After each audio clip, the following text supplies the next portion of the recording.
So good to see everybody here in person for our first Cyber Policy Center talk of the year.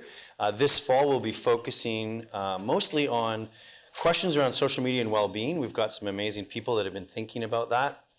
We'll also have all the authors from, or a number of the authors from the Facebook research, meta research that was published in Science and Nature over the summer, to have them coming in, and we'll have chance to ask them questions about the work that they ended up doing. Today I'm delighted to welcome Nick Allen here from the University of Oregon. He's the founder of the Center for Digital Mental Health, and he's also started a company called Kasana Health that focuses on creating digital technologies for tracking and supporting mental health. I'm excited that Nick's here because most of the time when we think about the question of technology and social media and well-being, we're trying to understand social media's influence on well-being. And though Nick has done a lot of work in thinking on that space, he's also flipped that to understand how we can use these new technologies to support well-being. Nick's work has really taken center the concern we have that young people's mental health is in crisis. And his expertise is in adolescence, where most mental health issues tend to have onset. So his work just hits all these really important pieces, and I'm really excited to have him here. Please join me in welcoming. Thanks, Nick.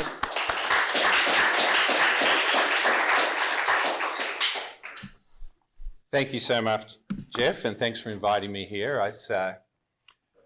It was especially enjoyable, as you are probably just discovering if you didn't know already. I'm originally from Australia and I live in the Pacific Northwest, but as I was walking here today, I had that smell of eucalyptus and I felt like I was home. It was really great, so thank you.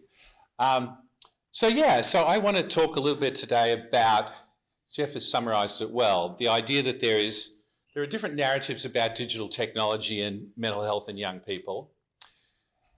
First, I'll start with disclosures. Jeff's already mentioned that I have a startup company which is commercialising and productising some of our research. It's a spin-out from the University of Oregon.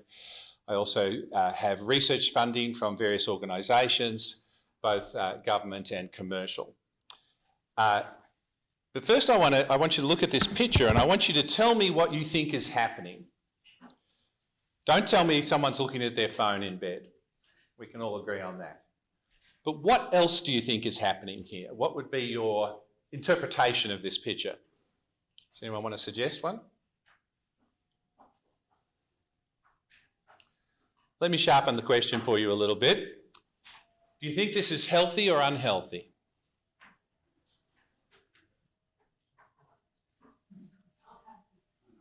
Unhealthy. Why would you say that? Yes. Young girl is alone by herself in her bedroom and with a device. Mm-hmm. Sleep. She's using her device at night, and it could be impacting her sleep in a negative way, displacing healthy sleep. So in that sense, it could be unhealthy. Does anyone think it might be healthy? Yeah.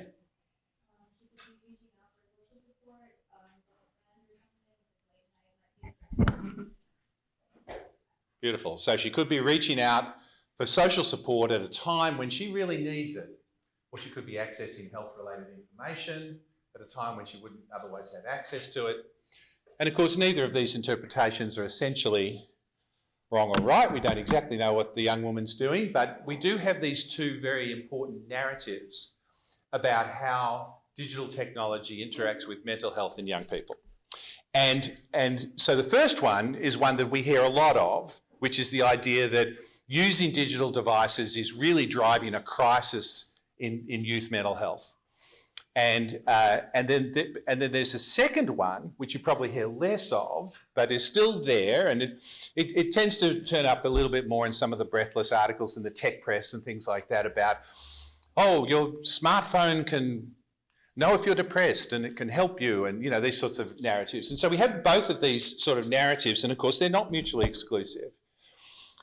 But one of the reasons that we're very focused on both of these issues, both what might be the causes and what might be the answers is the fact that there is some quite reliable data now suggesting that young people are experiencing higher rates of mental health problems, that this effect may be somewhat specific to youth, and that it also may be more pronounced in young women.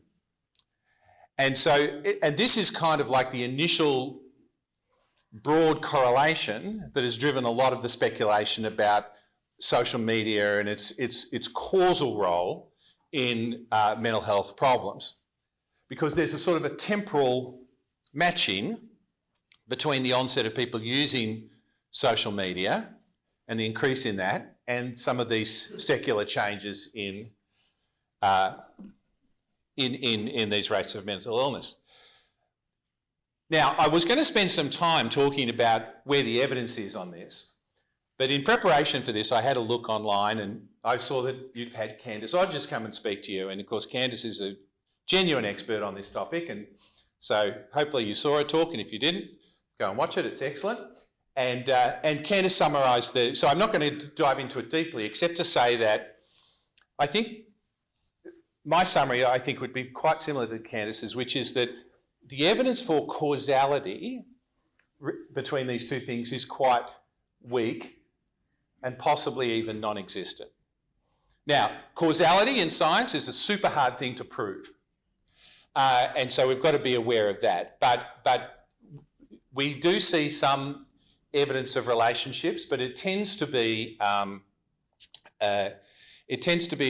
correlational, cross-sectional, and it tends to be related to ways of measuring how people use their devices that are going to logically correlate with other things that people are reporting, like whether they're feeling depressed or anxious.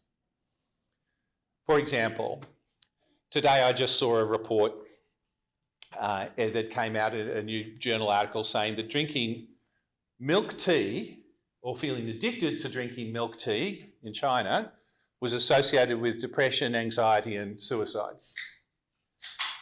Now, I'm sure that that correlation is real because what we're talking about there is reporting I feel addicted is correlated with reporting I feel depressed and anxious. And that's very different from having a causal relationship. And as Candice summarised in her talk, there's actually even some evidence that the causality might be the other way, that young people who are feeling more distressed turn to online experience as a way to respond to that, whether it's information seeking, social support, etc. So I think I do think, but one of the things that's really compelling about this narrative is just how powerful it is. I've given talks to all sorts of community groups on this topic, and I cannot tell you, even when I'm talking to professionals, you know, I remember speaking to a group of paediatricians and they were like, you must be wrong. We know this to be true, right? And so there's a very powerful narrative about that. And I think what's important from a rights point of view here is that we need to be aware that youth have both protective and participatory rights. So they have the right, of course, to be protected against harmful things. And there are certain kinds of experiences that we do protect young people from because we understand them to be potentially harmful in a way that they wouldn't later on in life, or that we consider the person to be fully mature, whatever that may mean, and have agency to make those decisions, like whether they smoke cigarettes, drink alcohol, look at pornography, things like this. So we have rules about that, and they're designed to be protective. But this is where digital technology is has another important aspect to it, which is that youth also have the right to participate in these very profound technological changes that are occurring in the world in which they live.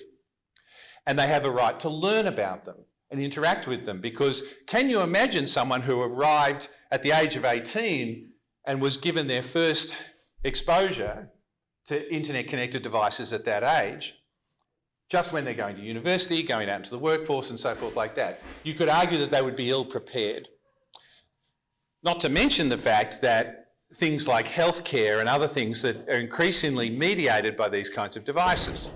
So whenever we talk about regulation, legislation and education in this area, we need to find a balance between these two important kinds of rights for young people.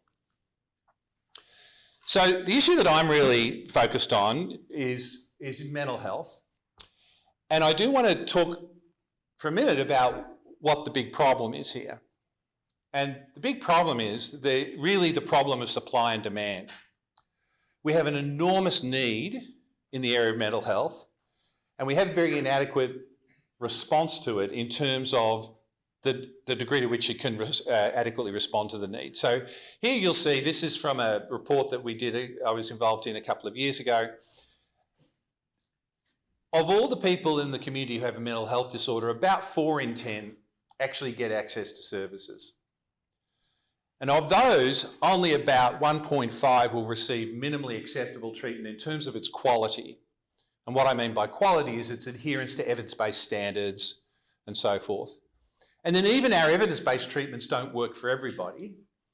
So roughly about 66% of people will get benefit from those treatments. So when you do the horrible math here, you see that the current mental health system is not effective for about 90% of people in the community who are experiencing these kinds of problems.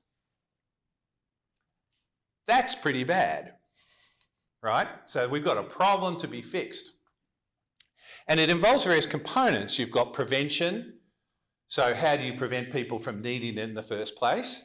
Access. How do you make sure people can access the services?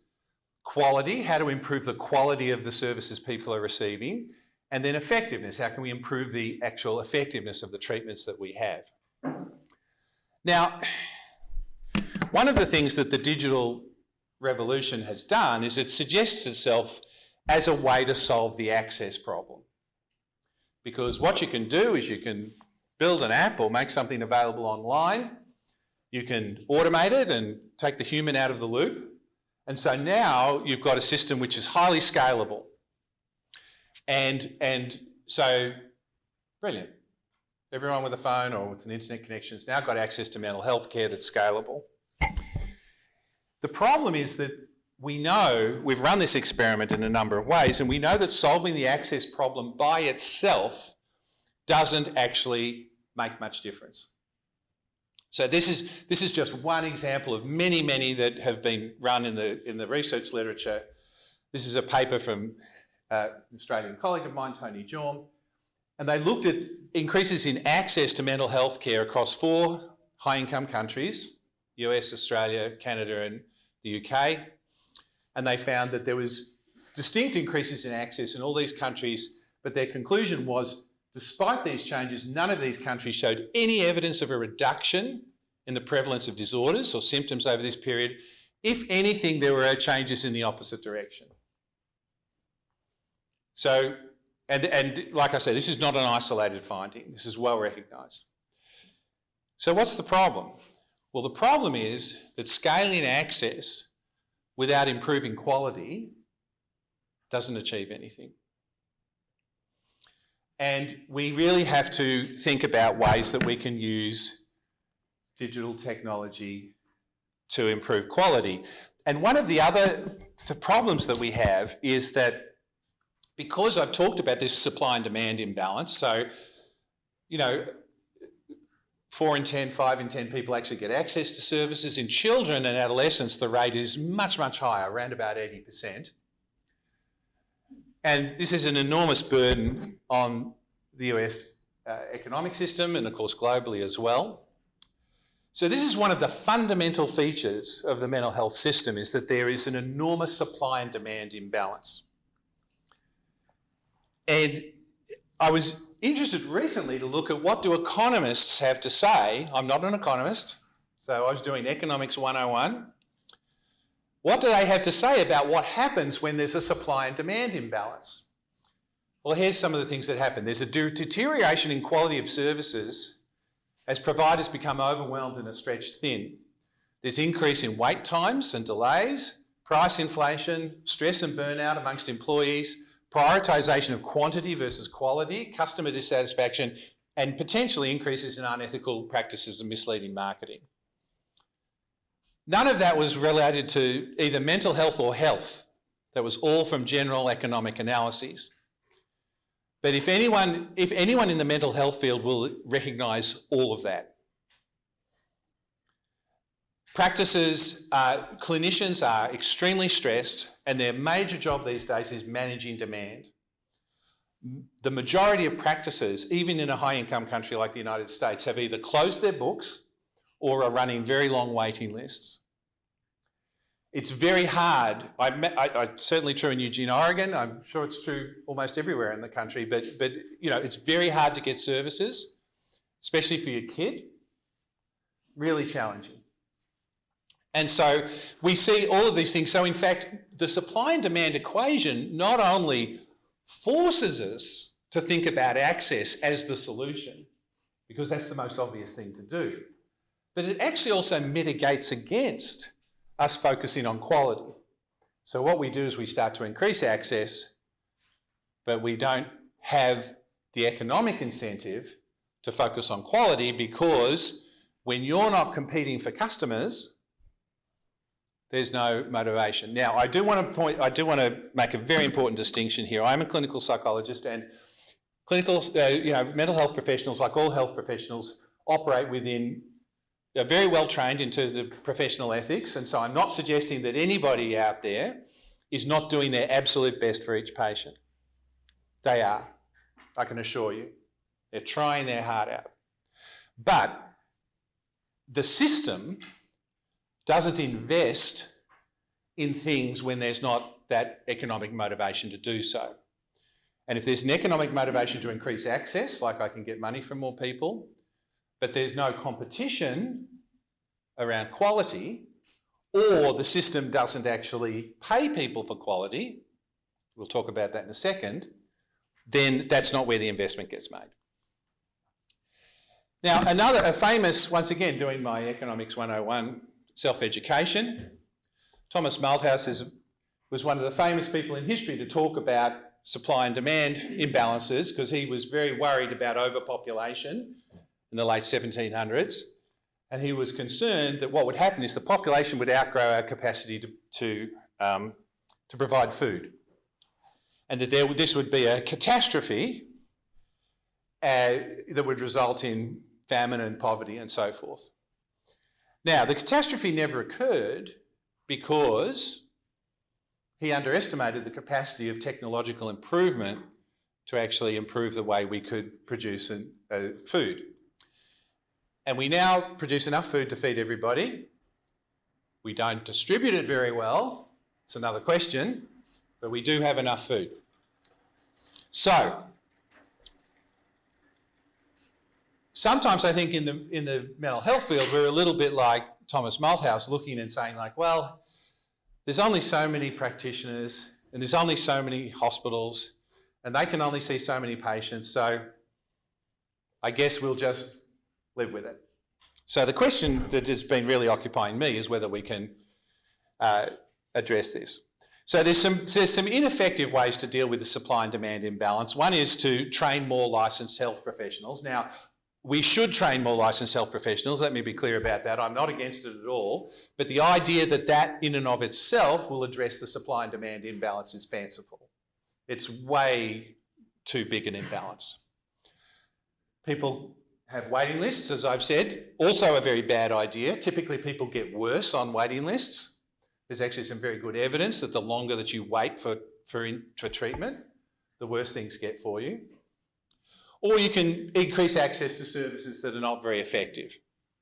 And we unfortunately do that a lot too. So what are some potentially more effective ways to deal with this supply and demand imbalance? Well, one is measurement-based care. The mental health field almost uniquely relies on self-report data, almost 100%. And there's nothing wrong with self-report data. It's very important to understand how people feel and what their perspective is.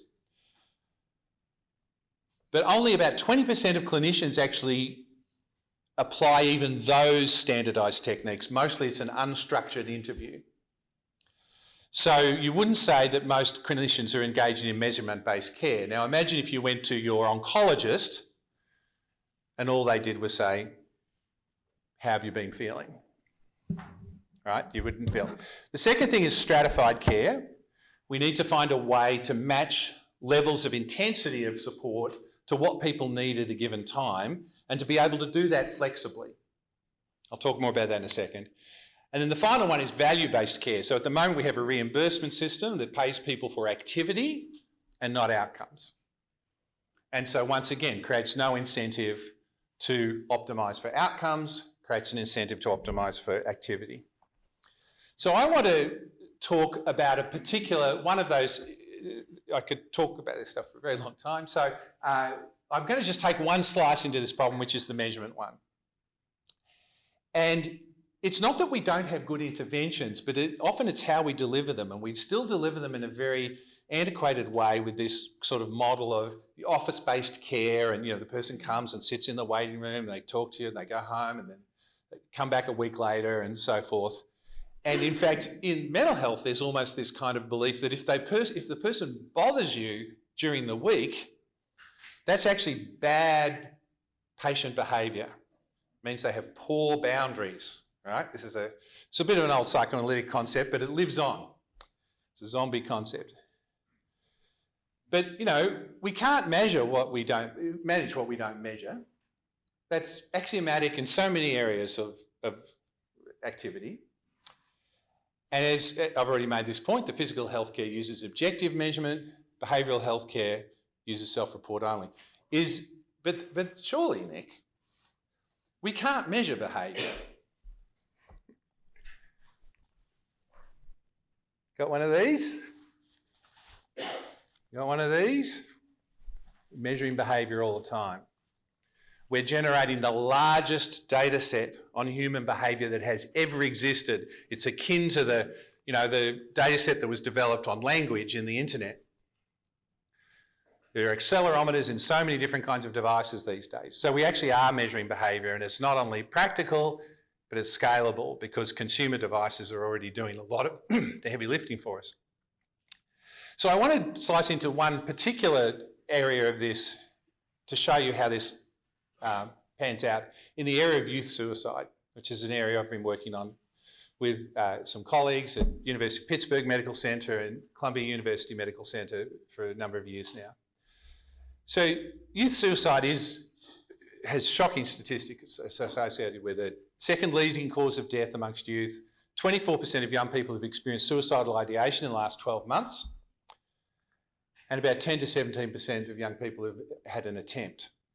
And rates are increasing, especially amongst youth of colour and other minoritised groups. And you can see this is data that's getting a bit old now from the CDC, showing how suicide has increased to overtake homicide as one of the leading causes of death amongst young people. Now, how do you prevent suicide? There's a lot of different approaches, but probably the one that has the best track record is being able to interrupt the suicidal act at the time when it's occurring. For most people, sorry, not when it's occurring, that's misstated, but at that period of time when there's high risk. So for most people, this varies, but for many people who experience a serious suicidal crisis, the peak of that crisis when they're most likely to act will be a matter of a relatively short period of time, 15 minutes to a couple of hours. And so if you can actually find a way to interrupt that or to get them through that, then the vast majority of the time their mood will change and they'll feel that their options are different. So this is why one of our most powerful interventions is reducing access to means. If you don't have a gun in your house, that's very helpful. If you do have a gun in your house and you have the ammunition and the gun kept stored separately, that's also helpful. Anything that puts a little bit of friction between you and that behaviour. If you put pills into blister packs instead of bottles, that also reduces suicides because the mere requirement of just getting all the pills out of the blister pack reduces the likelihood that someone will follow through. Or you provide support or diversion at high-risk moments. People who call a suicide support hotline are dramatically less likely to follow through to an attempt. So the point I'm trying to make here is that this is a when question. You want to be there at the right time. And the problem is that even the best clinicians are very bad at predicting when. No better than chance, mostly. We're not too bad at who. We can say this person may be at risk, but knowing when it might occur is actually something that we don't have good tools for. And this is where a concept such as the just-in-time adaptive intervention is very important. Some of you may have heard of this. It's been used in areas like substance use and eating behaviour and so forth. But the idea is that it's an intervention that provides just-in-time support by adapting to the dynamics of the individual's internal state or external context. Highlight added, which is measured continuously, right? So we need a way of measuring that. And so that's one of the problems that we've been working on. And as I've already pointed out, your smartphone or your wrist wearable or your ring, whatever it may be, I'm a bit of a geek for these things, so I've got all of the three, is already measuring a lot of things that we actually know are related to mental health and wellbeing generally, and in some cases related to suicide risk amongst high-risk individuals. So for example, sleep.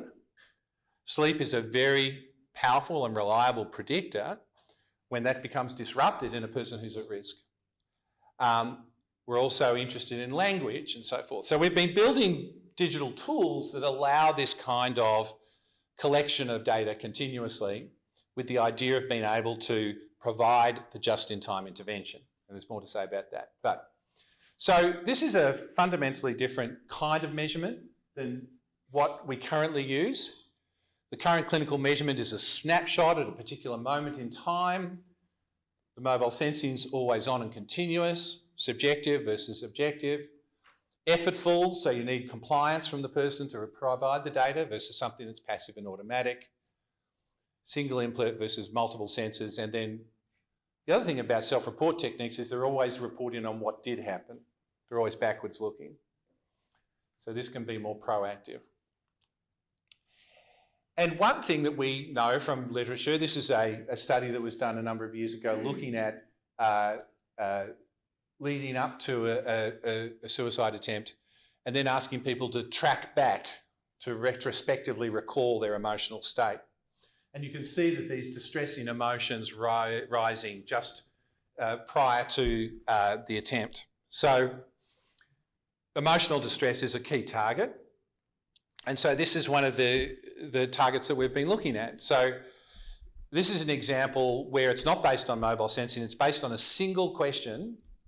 It takes about 3 seconds to answer, asking someone once a day, how was your mood yesterday? And this is a set of data from a group of young people who are highly at risk for suicide. And this has just come out in the Journal of the American Academy of Child and Adolescent Psychiatry. And what we found was that this single item rating of mood in this group, I'm not saying it would perform this way in the general community, but in this group does predict the onset of suicidal ideation. Another kind of more passive data that we've been very interested in, and we're interested in lots of them, but this is one example, is language and the language patterns that people type into their phones. And so this is an example from one of my graduate students led this research. We followed a group of young people. These people were around about 13, 14 years old. And we looked at their the text that they were putting into their phone, and we found a couple of signals, some of which are well known in the literature, but they're repeated here. So the idea that your use of first-person pronouns increased with your level of distress. And this was true both cross-sectionally, that is between people, but also longitudinally within a person over time. You could track their changes in distress by tracking this use of first-person pronouns. Another word type was present-focused words. So the more you're talking about me and the more you're talking about now, the more likely you are to be experiencing psychological distress. And we saw a similar pattern there. All those rainbow-coloured lines there, this is one of the things that's very impressive to me, is that's the modelling within each individual in the study. So what you can see, almost everybody in the study is showing that slope that characterises, the heavy line is the average across people.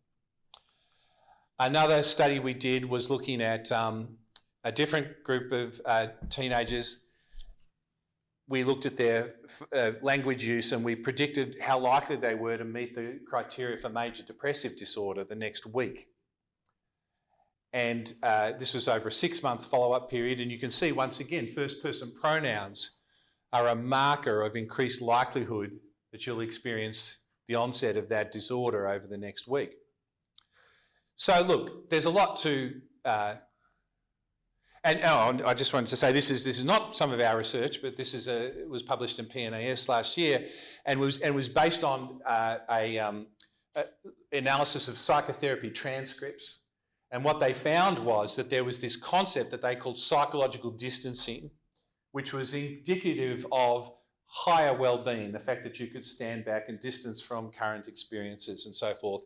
And the linguistic features for that were low use of first-person pronouns and low use of present tense words. And they found that that not only improved over treatment, but it correlated with reduction in symptoms. It also tracked people's improvement both between participants and within participants across time. So, you know, there's been a lot of cross-validation, and we've actually got another thing in the can which shows this again. It's one of those, you know, people talk about the fact that we've got a replication crisis in psychology, and that's true. It's probably true in science generally, but this one, it's the little engine that could. You know, it really just keeps coming up in different data sets, different samples, and so forth. So the point is, I don't want to give you the impression we've solved this problem. We haven't. But in terms of what we know works, which is to be able to provide someone with support at the time when they need it, we're starting to get some insight into some of the factors that may be predictive in that regard, and they can be collected in a scalable way.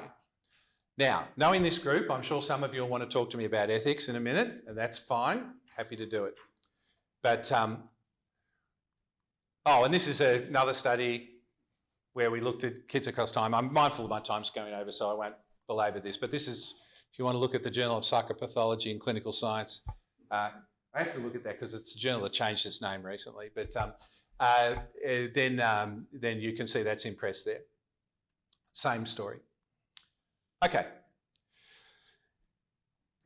So what we're really aiming for here is a kind of a mental health system that achieves this measurement-based stratified care where someone can use a digital device to virtually access healthcare, but it's not just an app that's completely divorced from the mainstream healthcare system.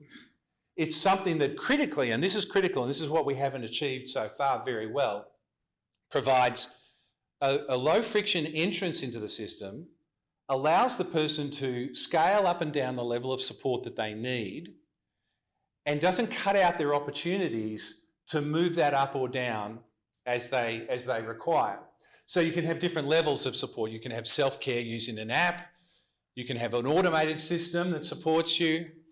You can have a coach, you know, so there's a human in the loop, but it's very light touch, low intensity.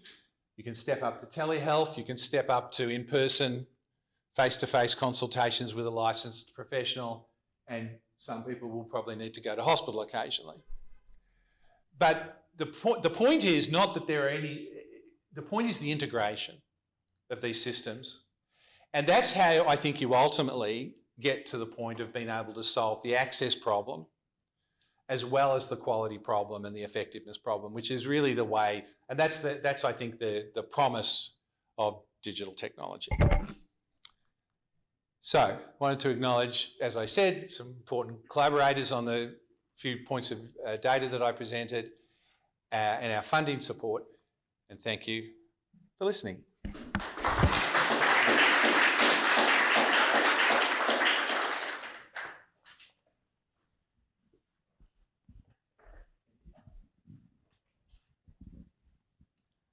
All right, thank you so much, Nick. Really appreciate that talk, and just again the balance not only of thinking about the question of social media effect on well-being, but also flipping it and asking this bigger question. So here we are at the Cyber Policy Center, and our vision for this center is to be at the forefront of whatever technological sort of controversy or crisis or issue of the day is.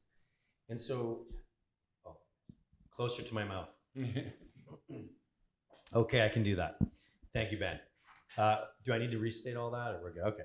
So Nick, the one thing I was sitting there thinking the whole time was, okay, I have the ring and the watch and the thing, and you have all the results suggesting like this could be useful. So what are the obstacles between achieving that vision that you had? So like we have the tech, everybody's wearing it.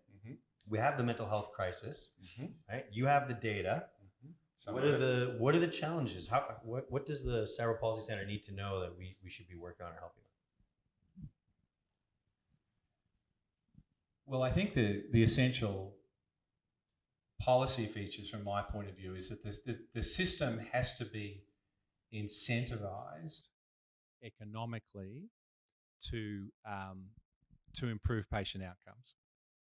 And if I could be king of the world for a minute and make a change relevant to the mental health system, that's what I would do. This is something I might say I was much less sensitive to before we started this damn startup, and and I'm an academic, right? And I'm like, I've got something new for you, and it's evidence-based, and it's good, there's good research behind it, and surely this will be exactly what you want, my friends. And then we go in, and what the practitioners typically say to us is, that's great, it sounds wonderful for your ivory tower thing, I'm just trying to get by.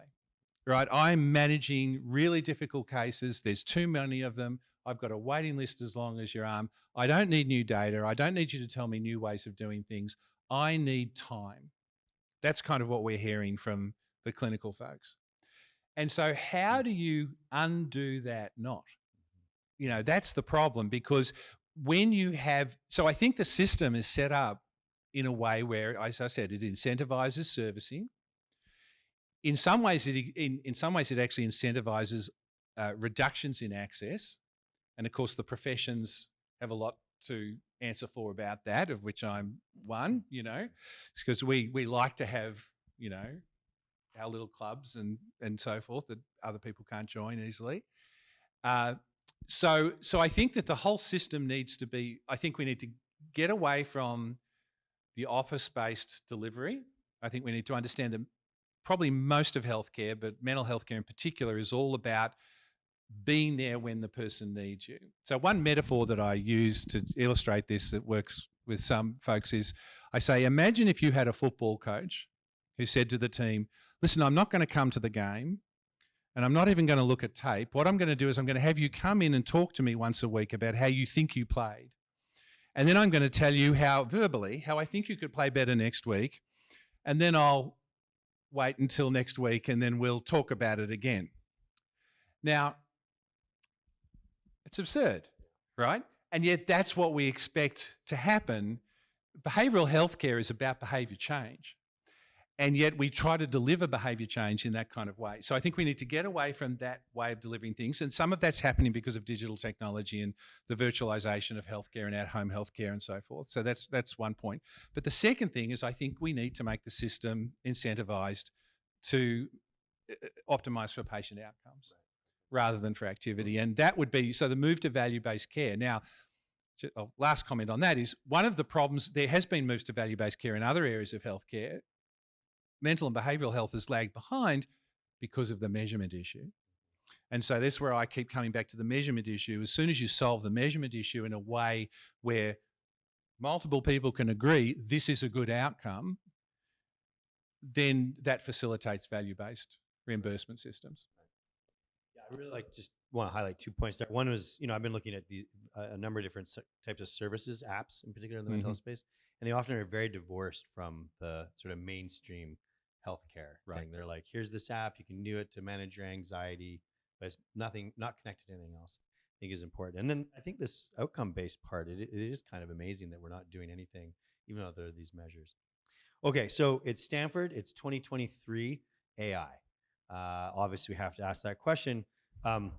Massive amounts of resources being invested in AI in the mental health space here. We'll open it up to people ask questions because there's also ethical issues and questions around here. Do you see there's some opportunity to achieve the vision you laid out? Because, we need more resources that are smart to be able to, do that real-time thing, watch what's going on in behavior. Yeah. So look, undoubtedly artificial intelligence and large language models in particular are going to have a huge impact in this area. We do know well some of the limitations of large language models is that they're not awfully good at precision, at least at the moment.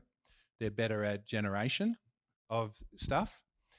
And that's a problem in healthcare because, the thing is you have to look at each scenario and say, what are the costs of the errors? Right? And in some scenarios, the costs of hallucination on a large language model are virtually nil, right? So it's a good use case. And there's an upside. But in healthcare, there can be very costly errors. And so, and of course, there's a lot of people working on how do you constrain the models, and so forth to make them more accurate, turn the temperature down. So it'll be part of it. But I do think that, and it will be, and I'm sure that, there will be increasingly skillful chatbots which will provide some kind of, or automated systems that will provide some kind of healthcare. But and that will be, but I think this goes back to the point you made before, Jeff, which is I think that one of the problems that we repeatedly do in this area is we decide that we've got one slice of the levels of care, and we decide that's the solution. So, we made an app and it's available to everyone, so that's all we need. It doesn't need to be integrated with, for safety and so forth. Or we've got a chatbot, so the question is not, each one of those is valuable, and AI will have important contributions to make in making each of those solutions work better.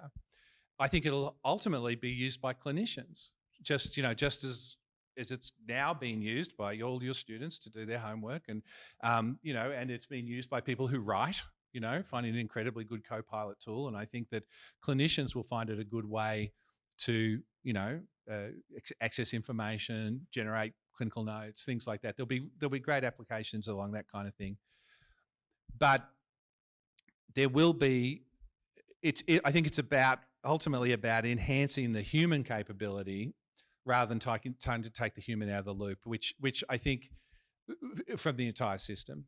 And so I think that's, but anyway, it's a lot to say about AI. Yeah. Obviously. Here at Stanford, we have the human-centered AI. Yeah. Institute. One of them is about like augmenting capabilities rather than replacing. Okay, great. Those are the key questions I wanted to get out. So let's open it up to the floor. I see. Oh, do you have a question? I do, and then I'll pass great. along. So beyond the categories of protective and participatory rights that you suggested, what are the other rights of digital natives that should be codified into this type of research and work? As your title suggests, I want to focus on that, the ethics and the rights that should be included for youth and should really be at the forefront of all of this. Mm-hmm.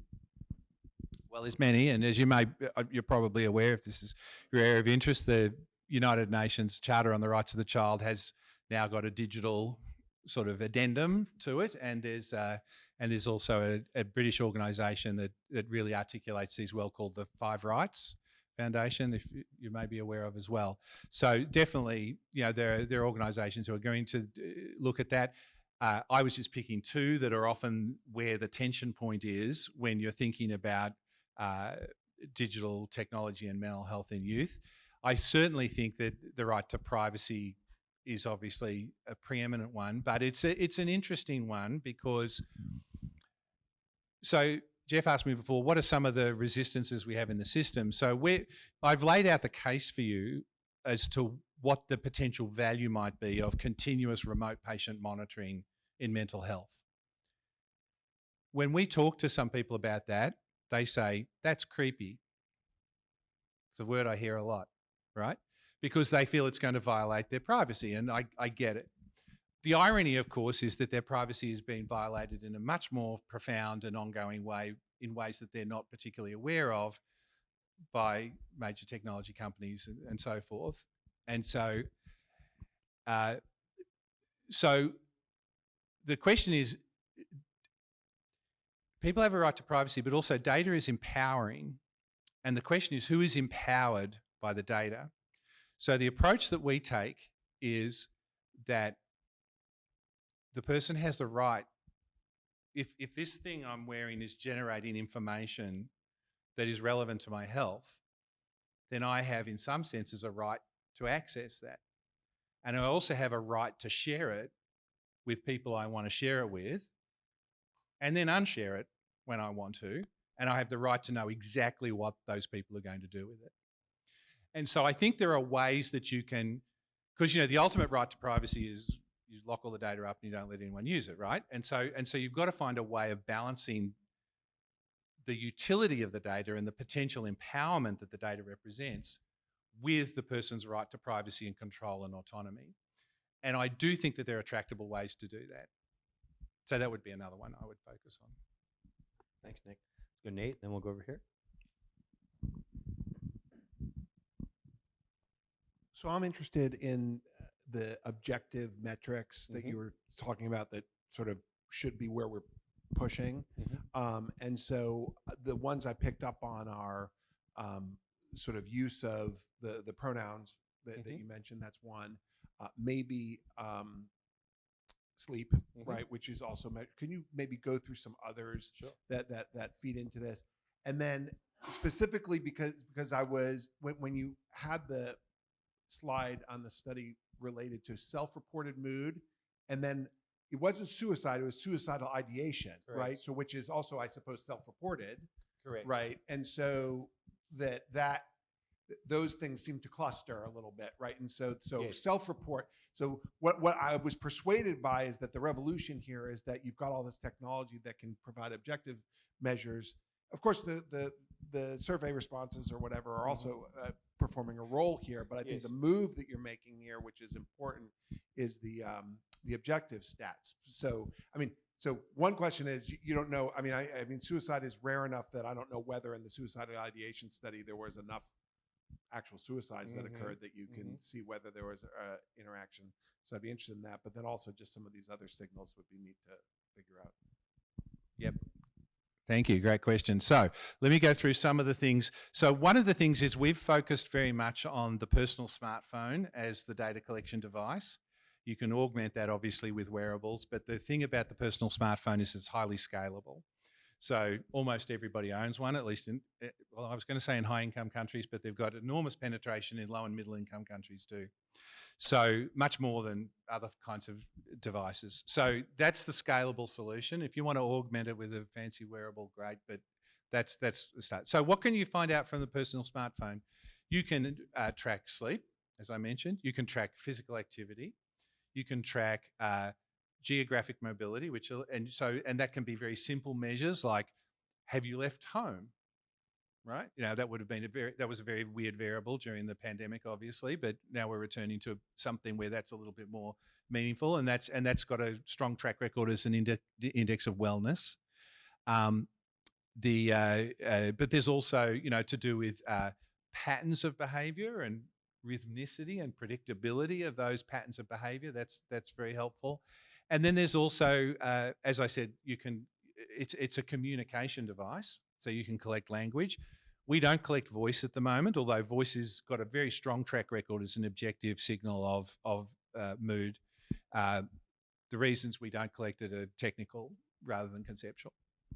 So now when you look at all of those things, if you look at the research literature on lifestyles that put people more at risk or less at risk for mental health problems, what are the main pillars?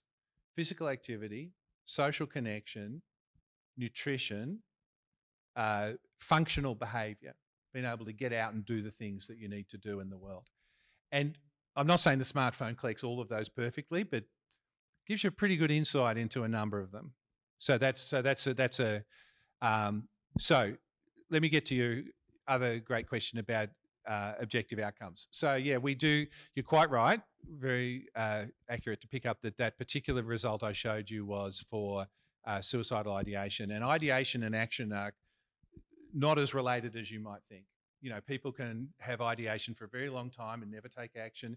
People can have not much ideation and have a flare up and take action. So they're related, but they're not related as strongly as most people would imagine. And that's one of the reasons why it's hard to predict when it's going to happen, because you can have someone in your office with a lot of ideation, and you know that whether that predicts what they'll do this week is not particularly accurate.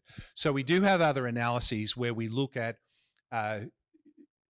you're quite right. It's a low frequency event. So what we tend to do is put it together a category of things like hospitalisation, visits to the emergency room, calling a crisis line, and making an attempt, and put them together. But they're all behavioural. And we've got some very interesting findings predicting those. I didn't review them today because they haven't been through peer review yet, and it's a shorter talk. But we are very focused on that set of outcomes as well, because that's obviously where that's what we all care about at the end of the day is preventing loss of life, unnecessary loss of life. Mm-hmm.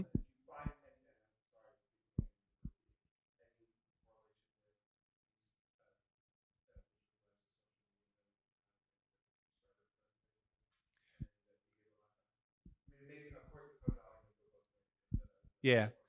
The studies I was telling you about, we haven't looked at that yet. But I'll just leave it at that. We haven't looked at it yet. Thanks. Over to your left, Nick. Hi, my name is Alma. I am really fascinated by this presentation, and it's very, very meaningful. It's really beautiful to see like meaningful applications of technology. I think it's lacking in our world sometimes. I grew up in Palo Alto and I went to gun high school, and we have had a serious suicide problem for many decades. Yes. And so while I think it's really powerful the way that you're using this tool to potentially offer life-saving interventions, I guess I'm curious, just based on my own personal experience, what the plan is to create trust with users. You've spoken a lot about, the communication with clinicians and how to offer support to them, which Yes. makes a lot of sense, Yes. and about the economic incentives. Yes. But when I think about me at 14 and I was going through a lot of these mental health crises, if I was getting a app reminder being like, hey, you sound suicidal today, I would have been like, what the fuck? I'm throwing my phone into the garbage. Like, I'm not. So I guess my question is twofold. It's who are you testing with? Mm-hmm. Who are you getting consent from? Is it the 13-year-olds themselves? Is it their parents that want to have a closer grip on their children's mental landscape? And how are you going to design the interventions so that the children themselves feel that they can trust this technology rather than it's adversarial to them? Yeah. Thank you for a great question.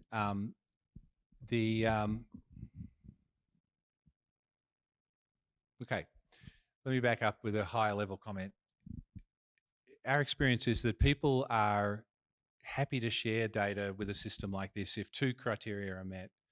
One is whether they trust you, and the second one is whether they get value from doing so, right? And if you can meet those two criteria, then people will often feel comfortable sharing data. In terms of the kind of feedback that people get or alerts and things like that, the critical thing there is to actually allow the individual to personalise that. And so, for example, there's a whole literature on what's called suicide safety planning. So after someone has made an attempt, in order to prevent that occurring again, one of the things that you do is you develop a set of resources that are individual to that person and meaningful to them individually, about reasons for living, for example, about perspectives that they personally want to be reminded of at these times of distress and despair, and that they get to control both what that content is. So it's not coming from another person, it's actually something you put in the system yourself, right? It might be a picture of a loved one or a pet, or it might be something you're looking forward to, or, so they're personally meaningful messages that are sent, not some kind of big brotherish, like, you're about to do this. And then And then secondly, you get to control who else knows. So you get to say like, well, I'd like this person to be aware that I'm not doing well. And you get to change that when you want to. So I think there are ways, and that's where if you look at the literature on nudging and behavioural economics and so forth, there's, that's one of the messages that come through when it's personalised, when it's specific, that's when it's most powerful and when it comes at the right time. So I think that there are a couple of items that I would consider, and thankfully they're things that are already in the knowledge base to an extent. Another intervention that's often used as what's called a post-vention intervention for suicide is sending what are called caring contacts. So people get a follow-up. Let's say they went to the emergency room, they were experiencing a suicidal crisis. Then rather than it being like, okay, you're over your crisis, see you later, we'll see you next time. It's more like we're going to have a follow-up here of messages, caring contacts from someone in the healthcare system. Or with veterans, for example, there's some really interesting research there showing that if it's another veteran who's sending you the caring contact, then it's especially effective. So the general point is these things do need to be personalised and they do need to be chosen by the individual. And I think when you do that, that feeling of, what did you say? What the hell or something? Yeah. Clean it up for you a little bit, but hopefully that'll be less. And of course, the idea of a nudge is that you can ignore it. I mean, you have full autonomy not to follow it. It's just something to remind you. It's your past self looking after your future self. Is this something that you are planning to institute for individuals who have already attempted or have been having ideation, or is it going to be something that all individuals that are receiving a certain type of psychotherapy will be enrolled in to catch it the first time or something? That is a fantastic question. Thank you for asking it. So I think the answer is both, but it looks different in each case. So there's definitely this sort of what's called post-vention idea, which is sort of prevention post the attempt or the crisis. And then there's also the ability to apply some of these methodologies in a more population-based way to kind of help everyone to improve their well-being by looking at those fundamental pillars of well-being, as I mentioned before, healthy sleep, physical activity, social connection, et cetera, and good nutrition and all the other things that we know actually do predict, quite strongly and reliably people's vulnerability to mental health concerns. So, yeah. Great. Ben, do we have time for one more? Or? Okay. So this is coming from online. It's our friend Ravi Iyer. And he's got a great question, I think, that ties together a couple of pieces. So he's saying, we might have difficulty drawing causality in social media generally and some outcomes, but he's wondering if there's some specific things we could think about. And I know you're doing work around sleep and phone use. So his question is is optimizing for engagement, could that lead to more difficulty with sleep or with more disturbing content? Would it make sense to take an approach like you're doing here in the healthcare space and thinking it more specifically of this particular design choice is related to this particular outcome? Yeah, I think he's just sort of getting your sense of whether that would also work there. Yeah, I think that's the much more sophisticated and right way to go. So let me be clear. I'm not saying that digital device use cannot have a role in mental health difficulties generally or for a particular individual, but the category is way too broad. We need to understand, first of all, it's a little bit like, I don't know, reading or, what are you reading? It captures such a heterogeneity. And when we ask questions about things like screen time, we lose that nuance, which I think is absolutely critical. So, and I think the second thing is we need to know there may be mediators or mechanisms that actually explain this. Now, sleep is actually one quite plausible one. And there's literature there that if you use your device in a way that displaces healthy sleep, that there may well be a follow-on effect to poorer mental health. And it's an ongoing research topic, and I don't necessarily think it's decided, but I think the evidence for that is much stronger then the evidence for screen time equals depression, right? Which is often what the conversation is. So I think that doing those kinds of studies is really important. And actually, I'm on a panel with the NSF that's looking at this exact question and trying to do it with high quality studies like experimental designs and things like that it's specifically about sleep as a mediator of the impact of device use on mental health. So we'll see what's going on there. And the other thing I'll say is that, just to give them a little bit of a shout out, we're doing a project with Google, which we just finished collecting about 10,000 people all around the country, looking at their device use for a month objectively, collecting data on things like sleep, physical activity, and so forth. About 80% of them are wearing Fitbits. And that data set is we're just starting to scratch the surface of that. And Google was willing to do that, and I think that speaks well of them in that decision, at least, to look seriously at their products and what the effect is on digital well-being and on well-being. What the digital effects are. Yep. Great. Well, thanks, Nick. And before we thank Nick, I'll just do two things. One, I do struggle now when people ask me about social media and well-being. Is like there is no social media anymore, right? Like the news feed is not like TikTok, which is not like Snapchat, which okay. And so that's been frustrating. And then this notion of well-being, like how many different aspects are there? So it's been challenging for sure.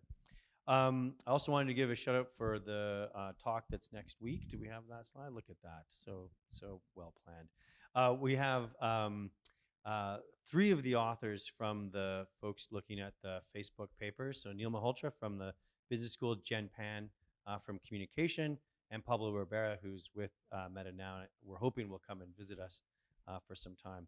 And it'll be more of a sit down, so it'll be moderated, and we'll be able to ask some questions that you may have about that whole series of papers. So really excited for next week.